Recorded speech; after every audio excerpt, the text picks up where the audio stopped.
Halo Sobat Mistik, kembali dengan saya Tian Doko di Bermain Jiwa.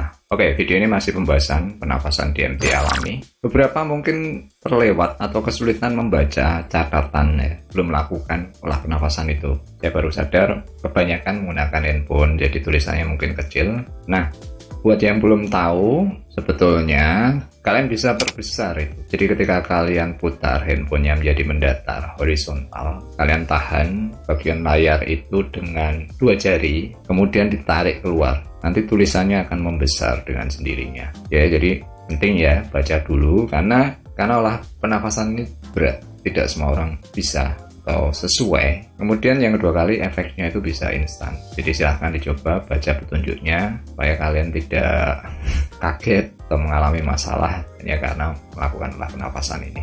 Nah, lalu berikutnya ada yang berikan komentar untuk keterangan detail ya. Tarik lewat mana, keluar lewat mana, dilakukan berapa kali, kapan. Oke, jadi saya ingin sampaikan ini breathwork adalah di luar. Jadi tekanannya lebih pada kita beraktivitas bareng dengan musik. Berbeda dengan mungkin yang ada biasanya kalau latihan olah nafas ini dilakukan berapa kali tarikan, berapa hitungan, dan sebagainya. Jadi kalau misalnya kalian mau membuat hitungan sendiri tinggal ya di rata-rata berapa kali dari video itu. Dan toh tarik keluarnya juga sudah ada tunjuknya. Tapi akan berbeda ketika dilakukan dengan musik dan tanpa musik. Jadi breathwork lebih pada kita bernafas sambil menggunakan musik yang ritmik ya. Kemudian berikutnya kalau olah pernafasan dengan hitungan, ini secara efek sensitivitas pada kondisi yang ada di dalam itu menjadi berkurang karena ketika kalian melakukan hitungan itu kan perhatiannya berbeda dengan ketika kalian merasakan. Jadi kalau kalian pernah mengikuti olah nafas saya tidak pakai hitungan, tapi lebih pada kondisi maksimal sewaktu menarik, sewaktu menahan dengan nafas, mengeluarkan maksimal, dan menahan maksimal.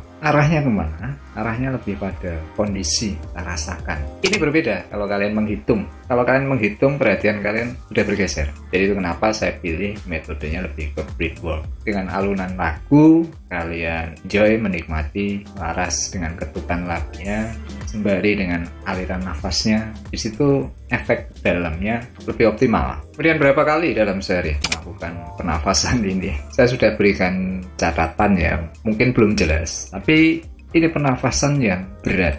Efek pernafasan itu bisa langsung seketika. Maka akan lebih baik kalian mengobservasi dulu bertahap. Jadi sekali lagi, ini pernafasan yang berat. Tidak semua orang cocok. Apalagi kalau memiliki kondisi seperti yang saya berikan di catatan. Nah, tentunya setiap orang efeknya akan berbeda-beda. Beberapa orang mungkin ada yang takut, ada yang khawatir. Itu wajar. Tapi dari sekian lama saya belajar secara otodidak. Saya percaya pada mekanisme tubuh saya yang saya sendiri tidak bisa kontrol. Artinya ketika kamu menyatu dengan ritme tubuhmu, apa yang berjalan di alam bawah sadarmu, yang menggerakkan nafasmu, yang menggerakkan detak jantungmu, ada kekuatan kreatif di belakang itu. Nah, secara mistik ya itu kekuatan Tuhan. Dan dalam batas mana memang fungsinya itu untuk mempertahankan hidupmu. Jadi kalau saya dulu prinsipnya, karena saya tidak belajar dari manapun ya, saya hanya percaya pada kekuatan kreatif ini. Dia akan memberikan saya semacam batasan-batasan. Jadi kalau pertanyaan berapa kali, kalian perlu bertahap ya kan.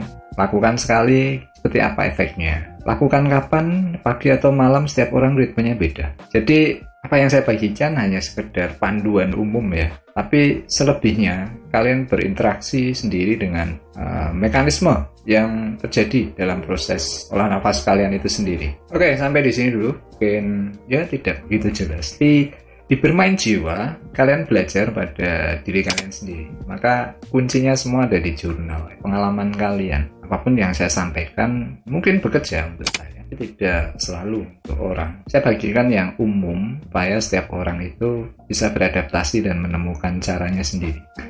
Karena ketika kalian itu bisa connect dengan dimensi dalam diri kalian, nah di situ awalnya semua kita belajar dari dalam diri. Dari situ juga yang kalian mungkin bisa memahami apa arti guru sejati. Oke, kalau kalian suka video ini, berikan like, berikan komentar, mungkin nanti saya bisa berikan tanggapan. Kita akan ketemu di video selanjutnya.